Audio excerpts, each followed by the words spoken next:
రాజన్న సిరిసిల్ల జిల్లాలో ఎన్నికల ప్రచారం ఉధృతమవుతోంది. ప్రచారానికి గడువు దగ్గర పడుతూ ఉండడంతో అభ్యర్థులు తమ క్యాంపెయిన్ ను స్పీడప్ చేశారు.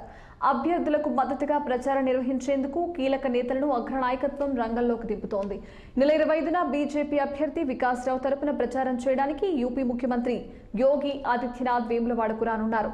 నియోజకవర్గంలో ఏర్పాటు చేయనున్న భారీ బహిరంగ సభలో ప్రసంగించనున్నారు. ఇక ప్రధానమంత్రి మోదీ తర్వాత స్థానంలో ఉన్న యోగి ఆదిత్యనాథ్ సుపరిపాలనను అందిస్తూ రౌడీ రాజ్యం అంతమొందిస్తున్నారని ప్రతాప రామకృష్ణ కొనియాడారు. యోగి కాలు మోపిన ఈ ప్రాంతంలో కాషాయ జెండా ఎగరడం ఖాయమన్నారు. ఉత్తరప్రదేశ్ ముఖ్యమంత్రి భారతదేశంలో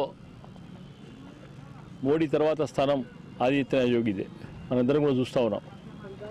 ఒక స్వచ్ఛమైన పరిపాలన, ఒక గూండా రాజ్యాన్ని ఇంత బాగా నీట్గా ఈరోజు ఉత్తరప్రదేశ్ చూస్తే ఒక మోడల్గా కనిపిస్తూ ఉంది మనకు.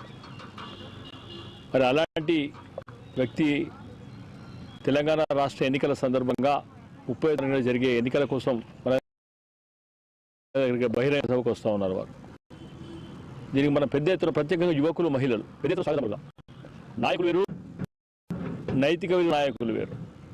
ఒక పక్క రాజకీయ పార్టీ నాయకునిగా, మరొక పక్క పీఠాధిపతిగా కుటుంబాన్ని సర్వత్యాగం చేసి ప్రజల కోసమే పనిచేసే వ్యక్తి వారు. మరి దాంట్లో భాగంగా ఎల్లుండి జరిగే 25 నాడు 10 గంటలకు వారు వస్తూ ఉన్నారు. ఆ బహిరంగ సభను పూర్తిగా విజయవంతం చేద్దాం.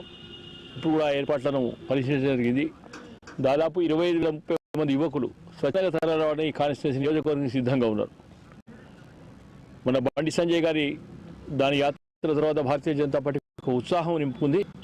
ఆదిత్యనాథ్ యోగి గారిని చూసిన తర్వాత ఉపన్యాసం తర్వాత ఈ వేములవాడలో కాషాయ జెండా ఎగరడం ఖాయంగా కనిపిస్తుంది. కనుక మరొక్కసారి కూడా చెప్తా ఉన్నాం, నరేంద్ర మోడీ గారి నాయకత్వం లేకుండా భారతదేశం లేదు, ధర్మం లేదు, నీతి నైతిక విలువలు లేవు. ప్రపంచంలో ఎక్కడో స్థానంలో ఉన్న